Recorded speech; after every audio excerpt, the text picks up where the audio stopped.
Bonjour, je m'appelle Nofel Chiwi, je suis ingénieur de formation. J'occupe actuellement le poste de chef de projet dans la digitalisation industrielle au sein d'un grand groupe industriel au Maroc. Et j'ai cumulé en fait une vingtaine d'années d'expérience dans le monde de l'IT et du digital, où j'ai pu parcourir un ensemble de postes et de fonctions allant de la production informatique, de l'architecture technique et de la mise en place et la gestion et commercialisation des technologies cloud au Maroc.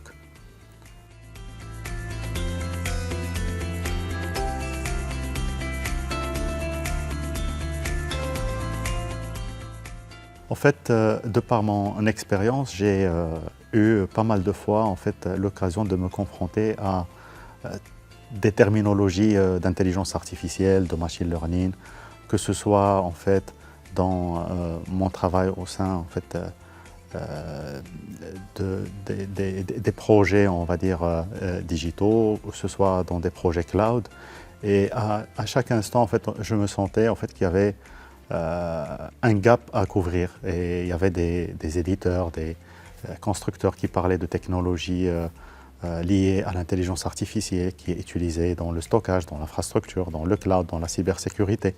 Et il fallait, en fait, ça a créé en moi une curiosité pour justement rattraper en fait, ce gap théorique et technologique. Et en même temps, me préparer en fait, à participer de manière plus active à ces initiatives et ces projets.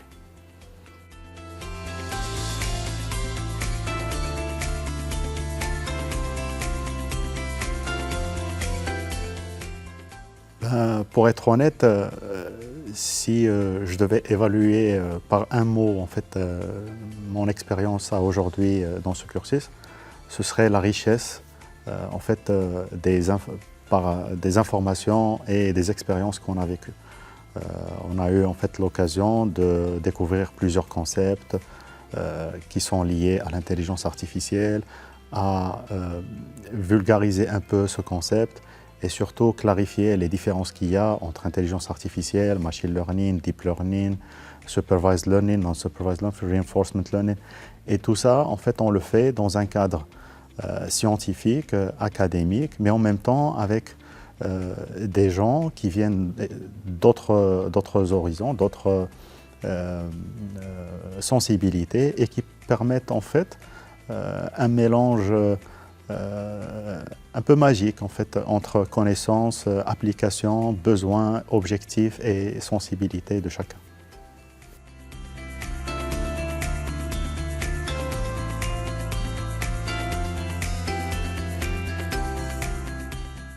Il y a eu pas mal de sujets, on va dire, assez complexes qu'on a vus pendant le cursus.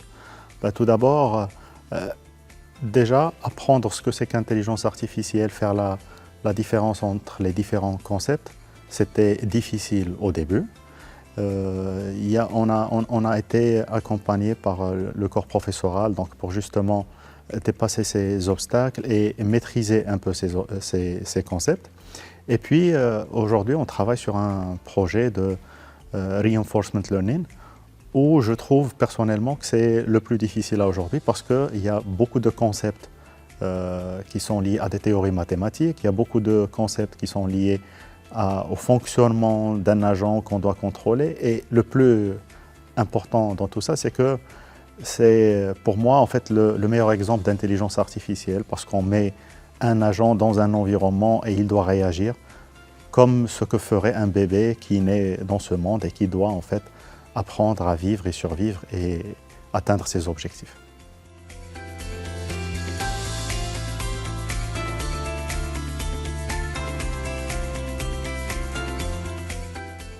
En fait, les connaissances qu'on a apprises, moi je pense qu'elles vont nous être utiles au-delà de notre carrière. C'est vrai qu'aujourd'hui, ça va nous permettre en fait, d'affronter de nouveaux projets, d'affronter de nouvelles problématiques de manière plus sereine, de manière plus scientifique. Quand on nous parlera de pistes d'optimisation, quand il y aura des choses à traiter avec l'intelligence artificielle dans notre vie professionnelle, on sera plus outillé en fait, à le faire. Mais au-delà de ça, il ne faut pas oublier que le monde est en train de changer. L'intelligence artificielle prend de plus en plus de place dans ce monde. Et il faut se rappeler qu'on a une génération derrière nous, de nos enfants, et qui pour eux, peut-être que cette intelligence artificielle qui est aujourd'hui pour nous un concept un peu ambigu, difficile, pour eux, il n'y a rien à voir Alexa ou Hey Google pour deviner que c'est quelque chose qui va être pour eux un acquis. Et donc, pour vivre ce monde de demain, en tant même qu'humain, il faut aujourd'hui maîtriser ces concepts et être prêt à évoluer, parce que ce qui va venir, je pense que ça va être plus intéressant.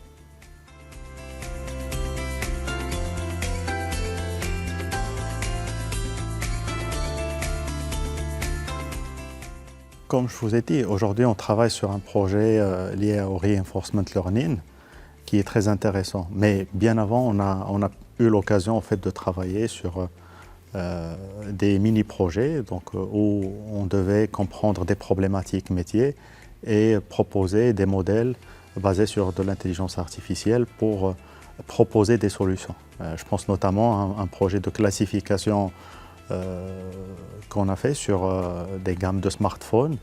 Eh ben, je ne vous cache pas que ça nous a permis en fait de maîtriser les aspects de machine learning, tout ce qui est phase d'entraînement, tout ce qui est modèle, tout ce qui est paramétrage des modèles, tout ce qui est performance des modèles, et comment en fait calculer la précision ou la validité ou l'utilité d'un modèle par rapport à des indicateurs qui sont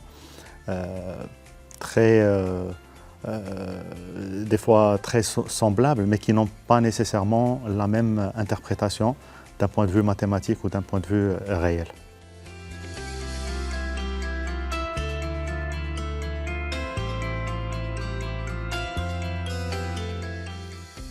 Je pense que prétendre connaître aujourd'hui l'impact que l'intelligence artificielle aura sur notre monde de manière précise serait prétentieux de ma part. Mais ce dont je suis sûr aujourd'hui, c'est qu'on assiste aujourd'hui à une petite révolution dans le monde informatique et du digital. Il y a pas mal de fonctions et de boulots en fait, qui vont disparaître dans les mois ou les années à venir. Mais il y a aussi d'autres nouvelles fonctions, d'autres nouveaux jobs qui vont être créés, qui seront en relation avec l'intelligence artificielle. On ira dans des processus plus industrialisés, plus optimisés. Aujourd'hui, il y aura l'automatisation ou la robotisation qui vont intégrer pratiquement tous les types de métiers, que ce soit industrie lourde ou marketing ou digital ou autre. On ne verra peut-être plus de fonctions qu'on a aujourd'hui l'habitude de voir. Peut-être que dans un call center, il n'y aura plus de réceptionnistes d'appels, on n'aura que des chatbots, on aura peut-être une intelligence artificielle qui permet en fait de gérer toutes les demandes, d'orienter les gens. Et le plus important dans tout ça, c'est comment être capable en fait de vivre dans ce monde-là, comment être capable d'accompagner ces transformations et ne pas être aux dépens des autres. Parce qu'aujourd'hui, les gens dans d'autres universités ou dans d'autres pays sont en train d'avancer et à des rythmes très soutenus pour développer de nouvelles choses en se basant sur ces concepts actuels.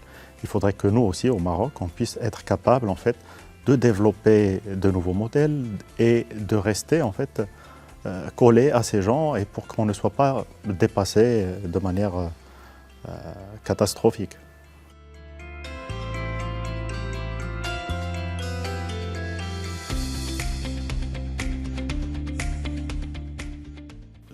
La première chose à faire, c'est d'avoir en fait des attentes claires de ce qu'il va en fait faire ou de cette formation-là.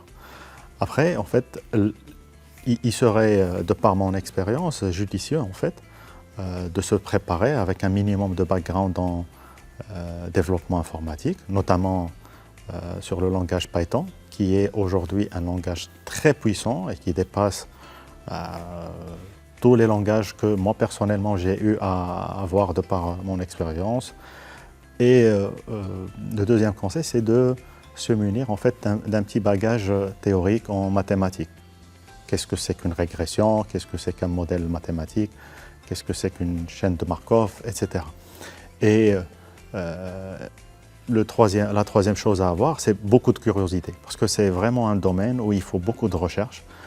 Le cursus propose un ensemble d'informations, mais ces informations, si elles ne sont pas en fait adossées à une recherche personnelle à faire, à beaucoup d'échanges à faire avec les collègues dans le cursus, avec les profs, ça ne donne pas en fait tous les résultats escomptés.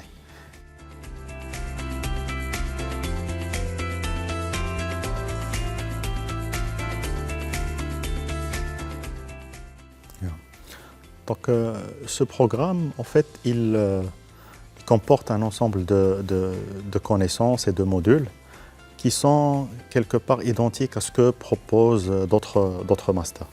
Et je pense que le point de différenciation majeur qu'il y a aussi, c'est que c'est un programme qui est adossé à l'AI Movement, donc qui est une initiative unique donc, au Maroc et même en Afrique, qui est soutenue par des organisations mondiales comme l'UNESCO et d'un réseau en fait, d'universités mondiales, et qui est aussi soutenu et adossé à des entreprises nationales qui ont en fait cette fibre de recherche et qui en fait essayent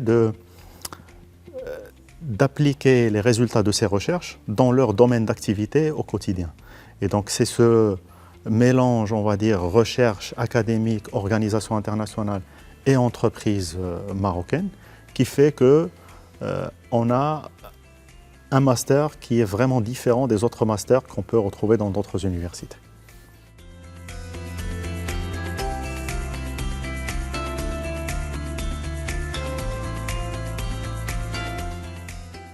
En fait, ChatGPT et peut-être d'autres technologies ont fait le buzz ces derniers mois. Il y a chaque jour de nouvelles informations qui concernent l'utilisation de ChatGPT par exemple dans des métiers nouveaux.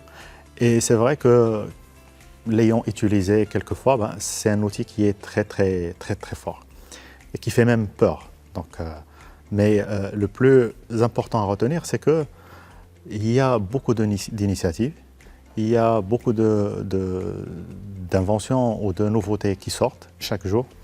Il faut être capable de les utiliser, donc il faut les suivre et il faut essayer de les utiliser à bon escient. Si par exemple aujourd'hui il y a ChatGPT, ChatGPT il est utilisable aujourd'hui par d'autres applications dans d'autres domaines, donc qui peuvent en bénéficier et l'utiliser.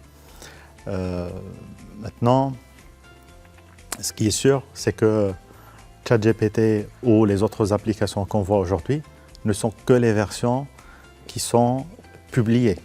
Et cela veut dire qu'il y a d'autres choses qu'on ne voit pas aujourd'hui, qui sont développées dans des laboratoires.